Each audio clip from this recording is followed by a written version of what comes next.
السلام علیکم ورحمۃ اللہ تعالی وبرکاتہ۔ اہلا بکم ایھا الطلاب، صلی اللہ علی النبی الأمی وآلہ صلی اللہ علیہ وسلم، صلاۃ و سلام علیک یا رسول اللہ صلی اللہ علیہ وسلم۔ بسم اللہ الرحمن الرحیم۔ حکی ان رجلا حاسب نفسه فحسب عمره فإذا هو 60 عاما فحسب أيامها فإذا هو 21,000 يوم و900 يوم۔ حکیہ، حکا یحکی بیان کرنا یعنی رویہ، حکیہ یعنی رویہ، یہ ناقص یائی کہلائے گی، حکایت اسی سے ہے۔ انا رجلاً، انا کو میں نے بالفتح پڑھا ہے کیونکہ یہ حکیہ کا نائب فاعل بن رہا ہے، اس وجہ سے رجلاً ظاہر ہے انا کا اسم ہونے کی وجہ سے منصوب ہے جمع رجال۔ حاسبہ فعل ماضی ہے باب مفاعلت سے، محاسبہ اس کا مصدر ہوگا، نفسہ مفعول بھی ہے حاسبہ کا۔ فحسبہ عمرہ، بیان کیا جاتا ہے کہ ایک آدمی نے اپنے آپ کا محاسبہ کیا، اپنے آپ کا اندازہ لگایا۔ فحسبہ عمرہ، پھر اس نے اپنی زندگی کا، اپنی عمر کا حساب کیا۔ فإذا ہوا 60 عاما، تو اس کی عمر 60 سال نکلی۔ یہاں پہ یہ جو آپ اذا دیکھ رہے ہیں، اس اذا کو فجائیہ کہتے ہیں، جو اچانک کے معنی میں ہوتا ہے، اذا فجائیہ۔ ہوا 60 عاما، عامن منصوب ہے کیونکہ یہ 60 کی تمیز ہے، اور آپ کو پتہ ہے کہ دہائیوں کا معاملہ یہ ہے کہ اس کا معدود ہمیشہ مفرد اور منصوب ہوتا ہے، اس وجہ سے عامن مفرد بھی ہے اور منصوب بھی ہے۔ تو اس کی عمر 60 سال نکلی۔ فحسبہ ایامہا، ایام یہ یومن کی جمع ہے، اور ایامہا ہا کا مرجع وہ حیات، ایامہا، یہ جو عام 60 سال ہوئے ہیں، یہ 60 سال کی انہوں نے اپنے ایام کو شمار کیا۔ فإذا ہوا 21,000 یوم و900 یوم، تو 21,900 دن ہوئے، 21,900 دن ہوئے۔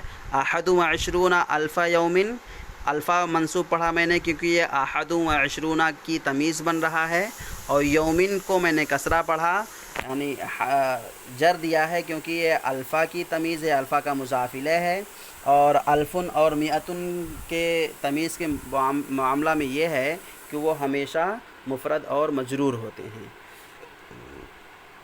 جیسے لیلۃ القدر خیر من 1000 شہر، فلبث فیہم 1000 سنۃ الا 50 عاما، 1000 سنۃ 1000 شہر، اسی طرح سے 1000 یومن و900 یومن۔ تو یہاں پہ مئت کی تمیز بن رہی ہے یوم، یہ بھی مفرد منصوب مجرور، اور یہاں پہلا والا یوم یہ الف کی تمیز بن رہا ہے اور یہ بھی مفرد اور مجرور ہے۔ تو 21,900 دن ہوئے۔ فصاح، صاح یصیح، صیحت یا صیاح بھی آتا ہے، معنی چیخنا، وہ چیخ پڑا۔ یا ویلاہ، ہائے بربادی۔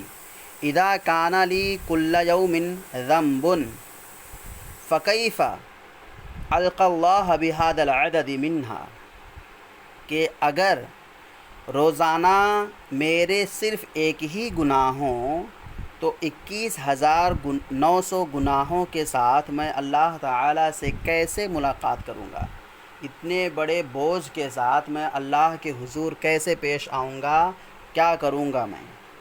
ذنب مرفوع پڑھا میں نے کیونکہ یہ کانا کا اسم بن رہا ہے، اور کیفا پہ یہ جو فا آپ دیکھ رہے ہیں یہ جزائیہ ہے اذا شرط کی۔ فخر مغشیا علیہ، پھر بے ہوش ہو کر گر پڑا، خر مغشیا مانا بے ہوش ہو کر گر پڑا۔ فلما افاقہ، جب ہوش آیا، افاقہ یفیق افاقتاً باب افعال سے ہے۔ اعاد علی نفسہ، تو وہی بات اپنے آپ پر دہرائی، اعاد یعید اعادتاً باب افعال سے یہ بھی ہے۔ وقال، اور کہا، فکیف بمن لہ فی کل یوم 10,000 ذنب، 10,000 ذنب، تو اس شخص کا کیا معاملہ ہوگا جس کا روزانہ 1,00,000 گناہ ہو، 10,000، عشرۃ آلاف ذنب تو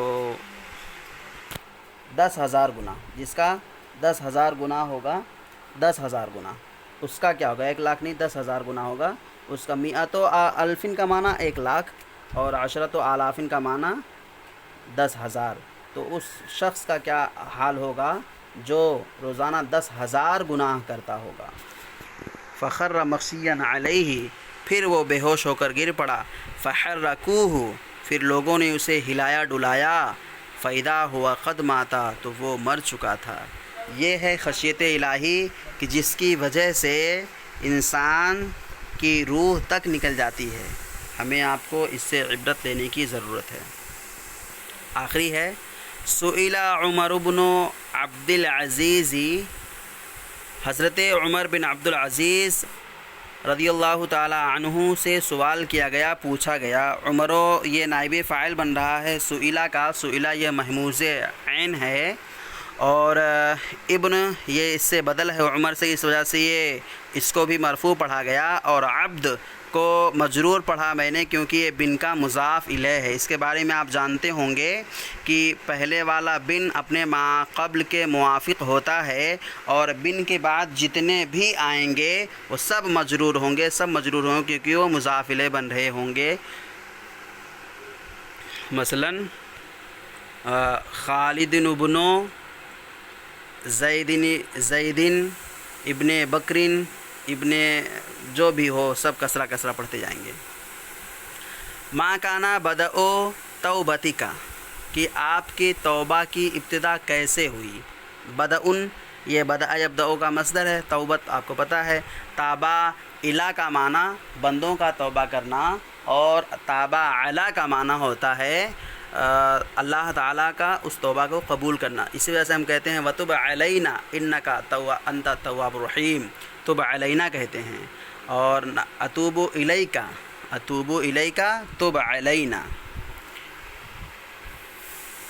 فقال کنت یوما اضرب غلاما لی، ایک روز میں اپنے ایک غلام کو، غلامی کہہ دیتے، غلامن لی کہنے کا فائدہ یہ ہوا کہ یہاں پہ نکرہ ہی واضح رہا، کیونکہ یہ مخاطب کو بھی پتہ نہیں ہے نا کہ کس غلام کے بارے میں بات کر رہے ہیں، اس وجہ سے ظاہر سی بات ہے اس کو نکرہ لانا تھا۔ تو نکرہ اگر غلامی کر دیتے یا متکلم کی طرح مضاف کر دیتے تو معرفہ ہو جاتا، نکرہ نہیں رہتا۔ تو غلامن لی جب کرے ہیں تو وہ نکرہ ہی رہا۔ اب یہ اس کی صفت بن جائے گی بہرحال۔ تو میں اپنے ایک غلام کو مار رہا تھا، فقال، تو اس غلام نے کہا، اذکر تلک اللیلۃ التی تکون صبیحتها القیامۃ، اس رات کو یاد کرو کہ جس کے صبح میں قیامت آ جائے گی، یعنی کتنی خوفناک، کتنی ہولناک وہ رات ہوگی کہ جس کی صبح میں قیامت آ جائے گی۔ فعمل ذلک الکلام فی قلبی، اسی بات نے میرے دل میں اثر کیا، اور پھر اس کے بعد میں نے توبہ کر لیا۔ عزیز طلبہ، آج کا سبق یہیں پر ختم ہوا۔ جزاکم اللہ خیر، السلام علیکم ورحمۃ اللہ۔